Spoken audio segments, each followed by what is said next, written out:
कृषि दर्शन के देखिए सबको किसान भाई बहनी मला नमस्कार और जय जोहार। संगवारी हो स्वागत है आप मन के कृषि दर्शन के कार्यक्रम में। आज के हमारे कार्यक्रम की शुरुआत हुआ थे पाहंदा से, तो आज हमारी यात्रा की शुरुआत भी हुई रायपुर से पाहंदा की ओर। तो चलो चलथन पाहंदा की ओर। आज की हमारी ये कृषि यात्रा की शुरुआत हमारे अन्नदाताओं की प्रगति और छत्तीसगढ़ की पावन मिट्टी की खुशबू को महसूस करने का एक सफर है। कृषि तकनीक की बात करने आज हमारी यात्रा निकली है दुर्ग जिले के पाहंदा के कृषि विज्ञान केंद्र की ओर।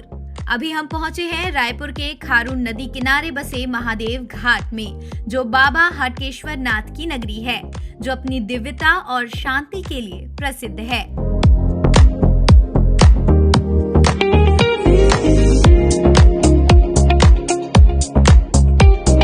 संगवारी हो देखा था आप मन हमन अभी पहुंचे हैं अपन यात्रा के दौरान महादेव घाट में, जहां खारून नदी के तट में बसे हटकेश्वर महादेव जी। आप मन देख सकत हैं महादेव जी के मंदिर है। अब आप मन देखो ये पैदल पुल जो लक्ष्मण झूला के नाम से भी जाने जाते, और ये खारून नदी है। तो चलो संगवारी हो अब हमन अपन यात्रा में आगे बढ़ते हैं।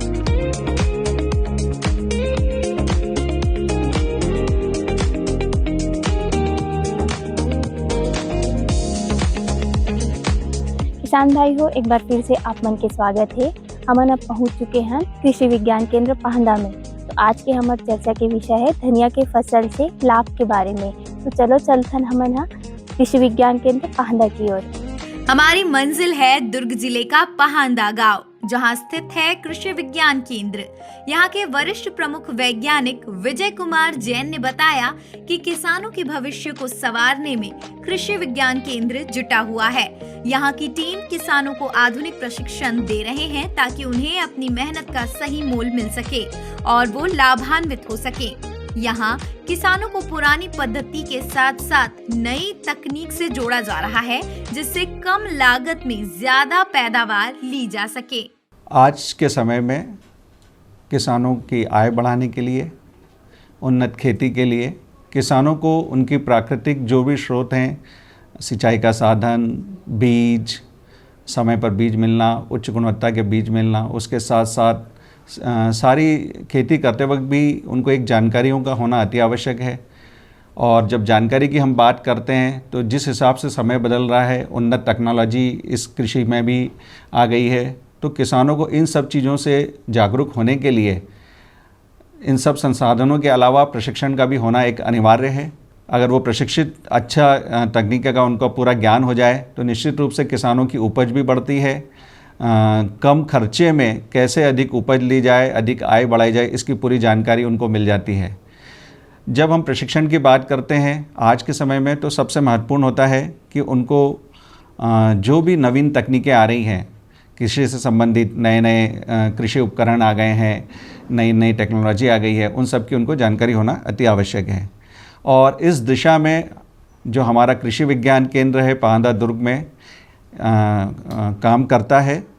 हमारे ज़िले के आसपास के जो भी कृषक भाई नवीन तकनीकों को सीखना चाहते हैं, वो कृषि विज्ञान केंद्र में कभी भी संपर्क कर सकते हैं। उनके लिए विशेष प्रशिक्षण कार्यक्रम का आयोजन इस कृषि विज्ञान केंद्र में किया जा सकता है। यहाँ पर रहने की भी व्यवस्था है, रह के हम स्थानीय रूप से रह के भी वो प्रशिक्षण प्राप्त कर सकते हैं। प्रशिक्षण में किसी प्रकार की उम्र कोई बाधा नहीं है, शिक्षा कोई बाधा नहीं है। किसी भी स्तर की शिक्षा हो, उनको वो इस कार्यक्रम में सम्मिलित होकर प्रशिक्षण कार्यक्रम में भाग ले सकते हैं। रोजगार से जुड़े हुए जो महिलाओं से, विशेष करके महिलाओं से जुड़े हुए जो रोजगार हैं, कि वो अपने दिन भर के कार्यकलाप के अलावा जो उनका समय बचता है उसमें कम समय में भी कैसे अधिक आय ले सकें, इस प्रकार उनके लिए भी हम रोजगार के कार्यक्रम आयोजित करते हैं। इसके साथ ही मछली उत्पादन पे है, पशुपालन पे है, कुक्कुट पालन पे है, बटेर पालन पे है, बकरी पालन में, इन सब पर हम प्रशिक्षण कार्यक्रम आयोजित करते हैं समय समय पर। किसान भाई चाहे तो बीज उत्पादन की नवीन तकनीक पे भी कर सकते हैं। आज की स्थिति में बीज उत्पादन बहुत बड़ा एक व्यवसाय के रूप में तैयार हुआ है, उसमें भी वो भाग ले सकते हैं। उद्यानिकी के अंतर्गत माली के प्रशिक्षण कार्यक्रम होते हैं। नर्सरी तैयार के लिए रोजगार कैसे लिया जाए, उस पर हमारे प्रशिक्षण कार्यक्रम होते हैं, उसमें वो सम्मिलित हो सकते हैं। इसमें पुरुष भी भाग ले सकते हैं, महिला ही भाग ले सकते हैं, किसी भी प्रकार का कोई भी इसमें ऐसा वो नहीं है कि हम कोई रेस्ट्रिक्शंस नहीं है कि हम उसमें भाग नहीं ले सकते हैं।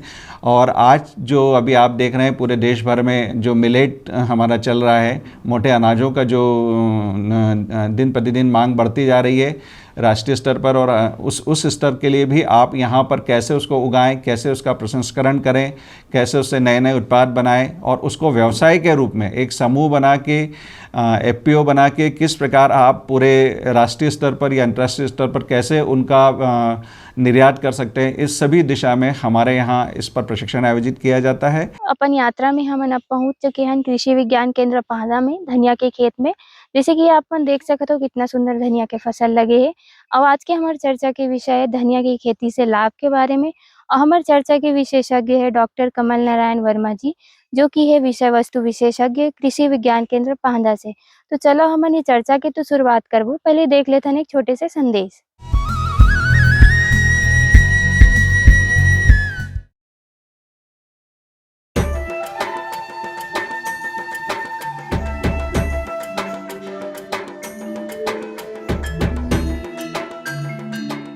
ये जो हरे भरे पेड़ और उन पर लगे गुच्छेदार फल दिखाई दे रहे हैं, ये वास्तव में हमारे किसान भाइयों के आर्थिक और सामाजिक जीवन में सुख समृद्धि के रंग भरने की क्षमता रखते हैं। ऑयल पाम की खेती से किसान सामान्य फसलों की तुलना में कम लागत एवं मेहनत से अधिक आय प्राप्त कर सकते हैं। इसके माध्यम से किसान खाद्य तेलों का उत्पादन बढ़ाकर देश के विकास में अपनी भागीदारी सुनिश्चित कर सकते हैं। लेकिन ये सब कैसे संभव है, आज इसी के बारे में बताएंगे अपने किसानों को। ऑयल पाम एक बहुमुखी तेल है जिसके कई अलग अलग गुण और कार्य हैं जो इसे बेहद उपयोगी और व्यापक रूप से इस्तेमाल किया जाने वाला बनाते हैं। ऑयल पाम के फल से सबसे अधिक तेल प्राप्त होता है। प्रति हेक्टेयर 20 से 25 टन फलों की उपज देने वाले इसके पेड़ परिपक्व होने के बाद लगभग 30 साल तक फल देते रहते हैं। यही नहीं, इन पेड़ों के बीच अंतर्वर्ती फसलें उगाकर किसान दोहरी आय भी प्राप्त कर सकते हैं। इसके अतिरिक्त सरकार की ओर से भी इसकी खेती के लिए काफी सहायता उपलब्ध करवाई जाती है।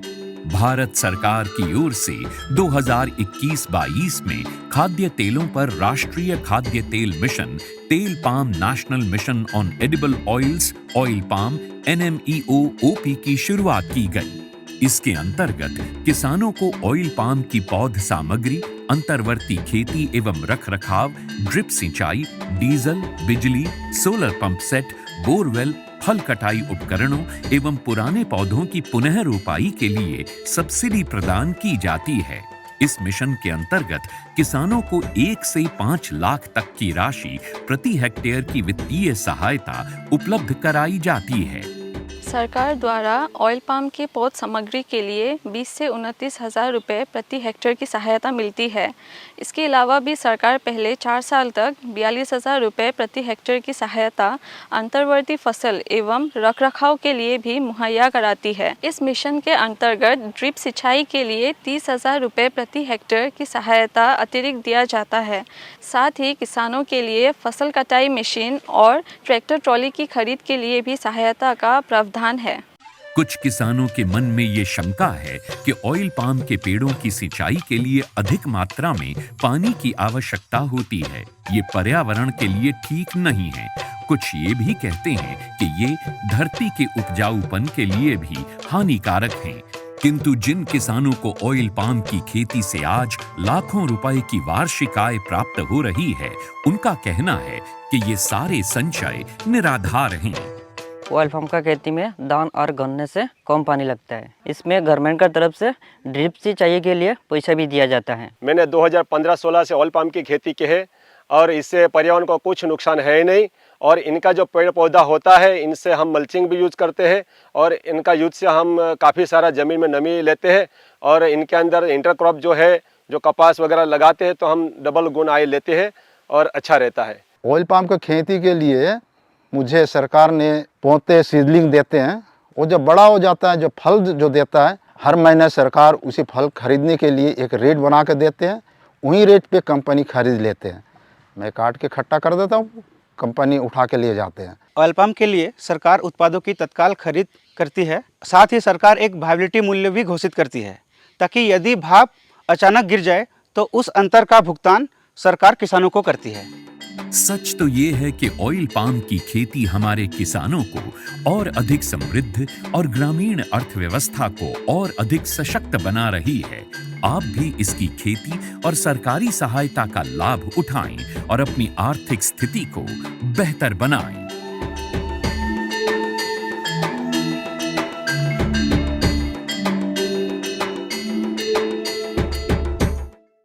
मेरे साथ बोलो ए बी।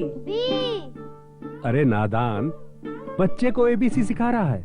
अरे काम धंधे की एबीसी तू कब सीखेगा? ये देख विज्ञापन। तेरे जैसे कृषि विज्ञान सीखे हुए युवाओं के लिए भारत सरकार के कृषि मंत्रालय ने एक योजना बनाई है, ACABC। ACABC? जी हाँ, ACABC यानी एग्री क्लिनिक्स और एग्री बिजनेस सेंटर। इसके तहत कृषि विज्ञान पढ़े युवाओं का चयन होने पर उन्हें मुफ्त ट्रेनिंग दी जाती है और हाँ, अपना कारोबार चलाने के लिए बैंक से लोन भी मिलता है। इसके साथ ही अगर युवा अपने इलाके के किसानों की खुशहाली के लिए उन्हें खेती बाड़ी व अपने कारोबार से जुड़ी लाभदायक जानकारी देते रहेंगे तो उन्हें लोन पर 36 से 44% तक की सब्सिडी भी मिलेगी। तब तो मैं जरूर सीखूंगा काम धंधे की ABC। शाबाश, चलो अपनाएं स्वरोजगार, खेती में हो विकास अपार।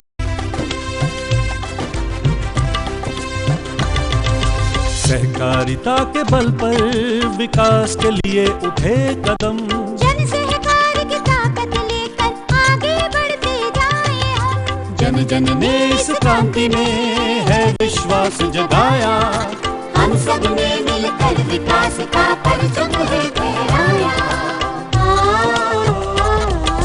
सहकारिता है अपने विकास की पहचान, नए दौर में सहकारिता ही भारत का अभिमान। कृषि मंत्रालय भारत सरकार द्वारा जनहित में जारी। गांव गांव और शहर शहर में बात चली, राष्ट्रीय बागवानी मिशन की लहर चली। आसान हुआ अब फल फूल मसाले उगाना, नर्सरी लगाना और जैविक खेती अपनाना। अब हुआ तकनीकी प्रशिक्षण पाना आसान, विपणन के लिए भी है सहायता के प्रावधान। अधिक जानकारी के लिए जिला बागवानी अधिकारी या राज्य बागवानी निदेशक से संपर्क करें। राष्ट्रीय बागवानी मिशन, जीवन संवारे, खुशियां फैलाए।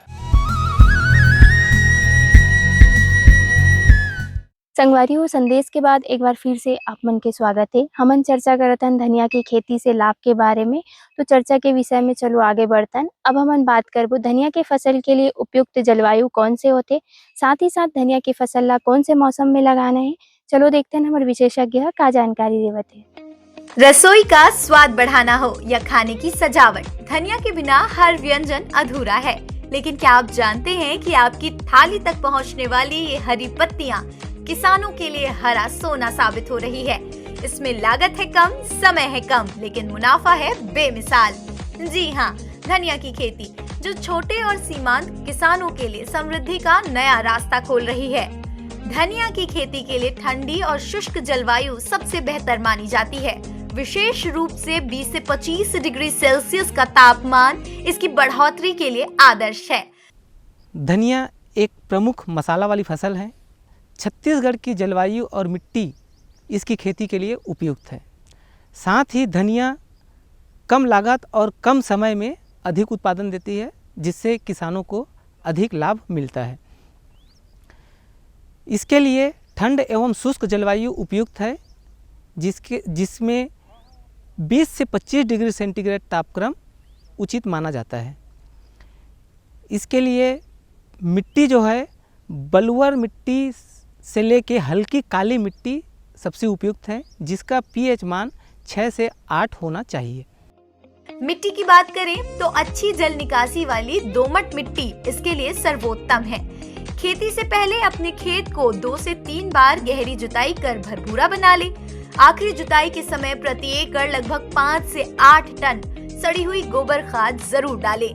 याद रखिए, मिट्टी जितनी उपजाऊ होगी फसल उतनी ही लहलहाएगी। सबसे पहले जो बीज है उसे 2 भागों में तोड़ लेना चाहिए। बीज को तोड़ने के लिए चाहे तो आप लकड़ी का जो पाटा होता है उससे रगड़ दें, जिससे बीज 2 भाग में टूट जाएगा। उसके बाद इसे रात भर पानी में डुबा के रख दीजिए। चूँकि धनिया का जो सीड कोट है, बीज का आवरण है, वो कठोर होता है, तो उसे मुलायम करने के लिए इसे रात भर पानी में भिगाना चाहिए। रात भर पानी में भिगाने के बाद दूसरा दिन इसे थोड़ा छाया में सुखा लें। सुखाने के बाद इसे ट्राइकोडर्मा विरिडी जो एक जैविक फफूंदीनाशक है, उससे उपचारित कर लेना चाहिए। इससे उपचारित करने से क्या होगा, जो बीज और मिट्टी से जो बीमारी आते हैं पौधे में, उससे रोकथाम हो जाएगा। इसके बाद हमें एजोटोबैक्टर और एजोस्पाइरिलम इसको 5 से 10 ग्राम प्रति किलो बीज की दर से उपचारित कर लेना चाहिए। उपचारित करने के बाद खेत को तैयार करने के लिए 2 से 3 बार कल्टीवेटर से जुताई कर लें। अब वो निर्भर करेगा कि कौन सी मिट्टी में आप इसकी खेती कर रहे हैं। अगर काली मिट्टी है, थोड़ा ज़्यादा हार्ड है, तो खेत की तैयारी थोड़ा ज़्यादा करना पड़ सकता है, और अगर हल्की मिट्टी है तो उसमें जल्दी खेत तैयार हो जाता है। ज़्यादा बड़े ढेले ना रहें। अगर आपने सीड ड्रिल से इसकी सोविंग करना है, बुआई करना है, तो ढेलों की जो साइज है वो कम रहे तो ज़्यादा अच्छा उसकी बुआई हो पाएगा। मुनाफा चाहिए तो बीजों का चुनाव सही होना चाहिए। कुम्भराज RCR 41 और सिम्पो S33 जैसी किस्में न केवल रोग मुक्त है, बल्कि पैदावार भी अधिक देती है। बुआई से पहले एक जरूरी काम, धनिया के गोल बीजों को हल्का रगड़कर 2 भागों में तोड़ लें। इसके बाद इन्हें कवकनाशी दवाओं से उपचारित करें, ताकि मिट्टी से होने वाले रोगों से बचा जा सके। इसकी प्रमुख किस्में हैं छत्तीसगढ़ धनिया 1, छत्तीसगढ़ श्री चंद्रहासनी धनिया 2, छत्तीसगढ़ धनिया 3। ये तीनों किस्में हमारे इंदिरा गांधी कृषि विश्वविद्यालय रायपुर से विकसित किस्में हैं, जिसका बीज आपको इंदिरा गांधी कृषि विश्वविद्यालय के संस्थान, जिसमें कृषि महाविद्यालय एवं कृषि विज्ञान केंद्र सम्मिलित हैं, वहाँ से किसान भाई इसका बीज ले सकते हैं। इसके अलावा भारतीय कृषि अनुसंधान परिसर के बहुत सारे संस्थान हैं, जहाँ से धनिया के उन्नतशील किस्म हमारे किसान भाई ले सकते हैं, जिसमें से कुछ हैं जैसे जवाहर धनिया 1, पंथ हरितमा। ये सभी किस्में हमारे छत्तीसगढ़ की जलवायु के लिए उपयुक्त है। इसके लिए बीज की जो आवश्यकता है वो निर्भर करता है कि आप किस विधि से लगा रहे हैं। अगर आप ब्रॉडकास्टिंग छिटकवा विधि से लगा रहे हैं तो 8 से 10 किलो प्रति एकड़ बीज की ज़रूरत पड़ेगा। इसे अगर आप सीड ड्रिल, जिससे कतार बोनी होती है, उस विधि से अगर आप लगा रहे हैं तो इसके लिए 5 से 6 किलो बीज प्रति एकड़ पर्याप्त है। अगर आप धनिया को पत्ती के लिए लगा रहे हैं तो बीज की मात्रा थोड़ा बढ़ जाता है। इसके लिए 8 से 10 किलो प्रति एकड़ बीज की आवश्यकता पड़ता है। अब बात करबो जल प्रबंधन के बारे में। धनिया के फसल में वैसे तो कम पानी की आवश्यकता होते, पर कब कब और कितना मात्रा में पानी डालना है, चलो देखते हैं हमारे विशेषज्ञ का जानकारी देवत। धनिया एक नाजुक फसल है, इससे भारी सिंचाई की जरूरत नहीं होती है। पहली सिंचाई बुआई के तुरंत बाद करें। अगर नमी कम हो तो 10-12 दिनों के अंतराल पर हल्की सिंचाई जारी रखें। धनिया में पानी एक बहुत महत्वपूर्ण है अगर आपको इसका उत्पादन अच्छे से बढ़ाना है। कम से कम 3 से 4 पानी की ज़रूरत आपको पड़ेगा। पहला सिंचाई आपने जैसी बुआई किया, उसके बाद आपने जो पानी दिया, फिर उसके बाद 20 से 25 दिन बाद हमें दूसरा सिंचाई करना है, और उसके 15 दिन के अंतराल में 3 से 4 पानी हमें धनिया में देना है। शुरू में जो 2 पानी हैं वो जब फूल आने की अवस्था के पहले आप स्प्रिंकलर से इसकी सिंचाई कर सकते हैं। फूल आने के बाद इसकी सिंचाई स्प्रिंकलर से ना करें, उसकी बजाय आप इसे फ्लड इरिगेशन दें। ध्यान रखें कि पानी भरे ना, एक जगह पानी भरना नहीं चाहिए। सबसे अच्छी विधि है ड्रिप पद्धति। ड्रिप पद्धति, अगर आप ड्रिप पद्धति से खेती कर रहे हैं तो उत्पादन में बहुत ज़्यादा वृद्धि होगा। करीब 40 से 45% उत्पादन में वृद्धि होगा और 70 से 75% पानी की बचत होगा। तो इसको हमें ध्यान में रखना चाहिए, क्योंकि अभी पानी एक बहुत बड़ी समस्या है रबी की फसलों में। तो उस पानी को बचाने के लिए हमें ड्रिप पद्धति को अपनाना पड़ेगा। इसके लिए शासन द्वारा सब्सिडी भी दी जाती है, वो वर्गवार अलग अलग है सब्सिडी। तो इसके लिए आप जो उद्यानिकी अधिकारी हैं आपके ज़िले के, उनसे आप संपर्क करिए। और उसके माध्यम से आप ड्रिप को इंस्टॉल करवा सकते हैं। इससे पानी भी बचेगा, उत्पादन भी बढ़ेगा। तो किसान भाई हो, आज हम चर्चा करे हैं धनिया की खेती से लाभ के बारे में। ये तो रही से हमारे चर्चा के विषय। अब हो गए है थोड़ा मनोरंजन के बेरा, तो चलो देख लेते हैं एक छत्तीसगढ़ी गीत संगीत।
डोर बंधागे, जी हाँ अब नहीं लागे वो, जी हाँ अब नहीं लागे।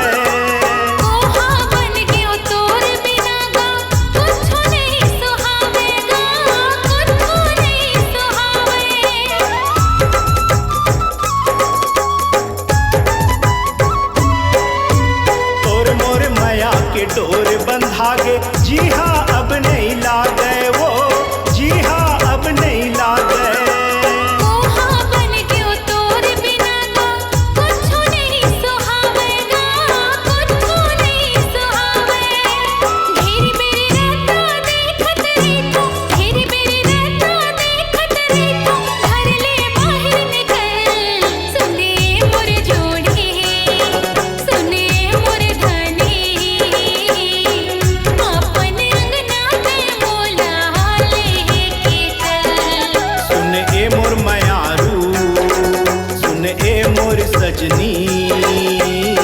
तोला ले जाहूं अंगना तो किन दम धर।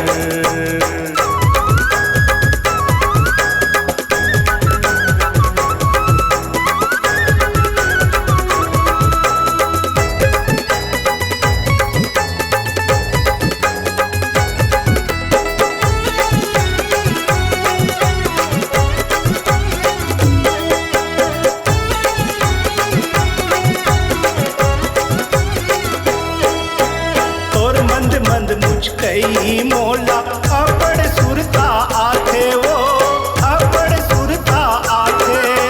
तोर गुठिया नाई मोर राजा मोला सुखर लागेगा, मोला सुखर लागे।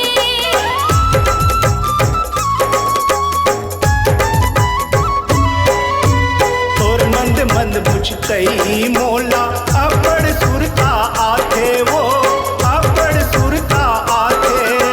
तोर गुठिया